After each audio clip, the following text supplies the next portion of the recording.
Once seen as a novelty, women's MMA has become an integral part of every major MMA promotion. But long before Ronda Rousey or even Gina Carano, their successors found acceptance a much tougher ask. Today, we look at an event instrumental in changing perceptions of women's MMA. A one-night tournament boasting the sublime and ridiculous of the sport's early years. Welcome to the INC, and this is the story of the first women's MMA championship. The origins of women's MMA can be traced back to early 90s Japan.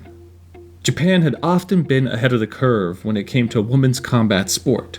Judo and kickboxing had been prevalent in the nation for decades, while the quality of its female wrestling promotions dwarfed those of its American counterparts.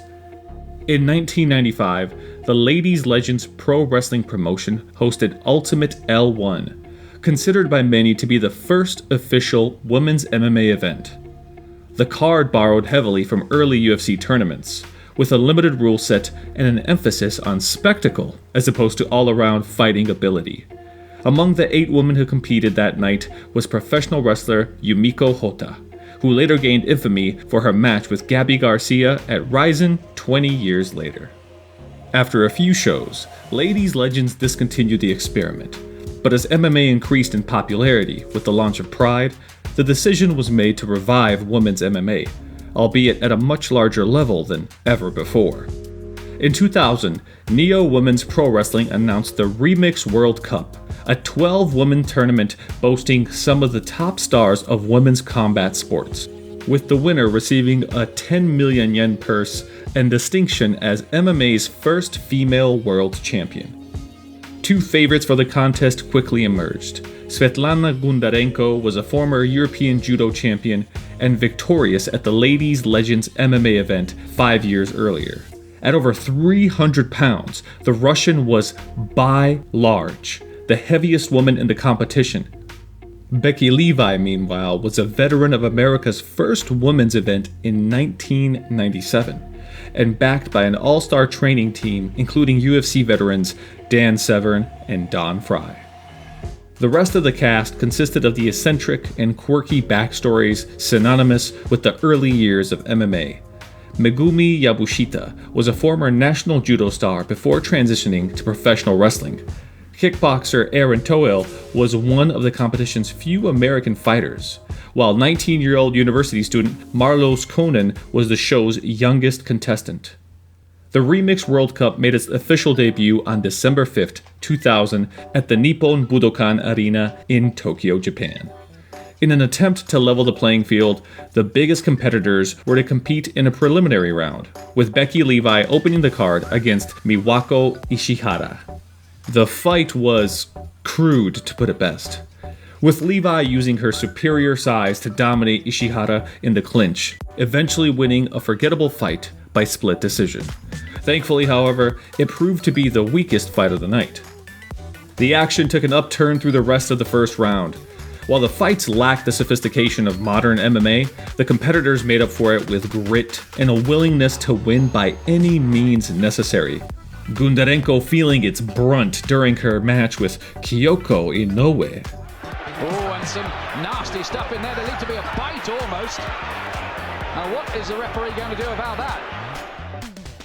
Gundarenko would win the fight by first-round submission, and after repeating the trick against Aaron Tohill, appeared to be justifying her place as the favorite, even if she was hampered by the competition's rules, forcing fighters to stand after 20 seconds of groundwork. The Russian was joined by Levi, Yabushita, and sentimental favorite Conan, who took just 30 seconds to beat Mika Harigai by rear naked choke. The semifinals featured 2 David vs. Goliath matchups, with Gundarenko seeking to continue her dominance against hometown darling Yabushita. Gundarenko used her size advantage to control the early stages, but the restricted ground time, added with her opponent's scrambling abilities, meant her takedowns proved ineffective. As the fight progressed, Gundarenko's conditioning started taking its toll, allowing Yabushita to control the final stages and claim an impressive, and unlikely, unanimous decision.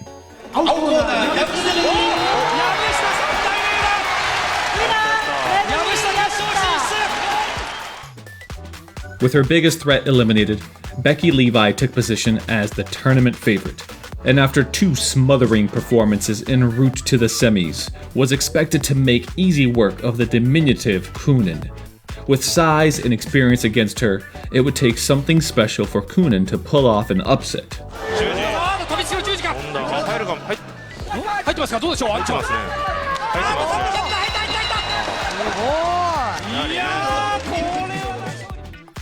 Within 2 fights, the perception of women's MMA had shifted dramatically. 2 juggernauts who dominated with their size had been usurped by their smaller, more technical rivals. Now, where have we seen that before?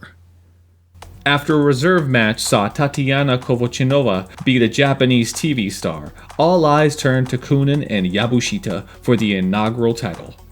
While Yabushita scored a number of takedowns, she was unable to find success due to the 20-second time limit, while Kunin threatened multiple submissions and often got the upper hand during the rare striking exchanges. Both women threatened armbars during a tired second round, before Kunin came closest to finishing the fight by locking a rear naked choke in the later stages of the third. Eventually, the fight petered to a judge's decision. Would Kunin be rewarded for her submission attempts, or would takedowns and ground control award the hometown fighter a popular victory?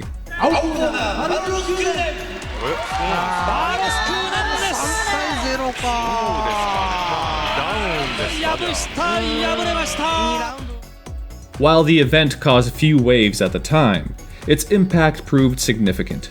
Remix would hold a second tournament in 2001 before being rebranded as Smack Girl, providing a home for many women's MMA pioneers and still operating under its current moniker, Jewels.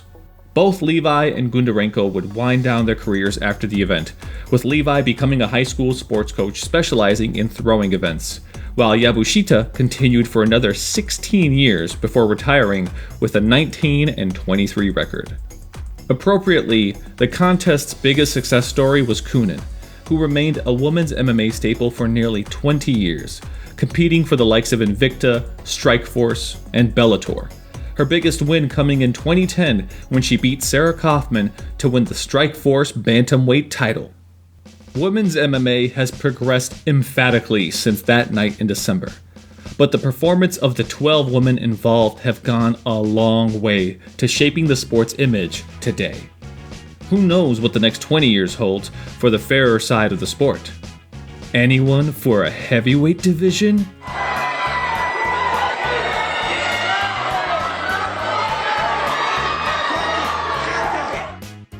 This is the INC. Support the channel on Patreon.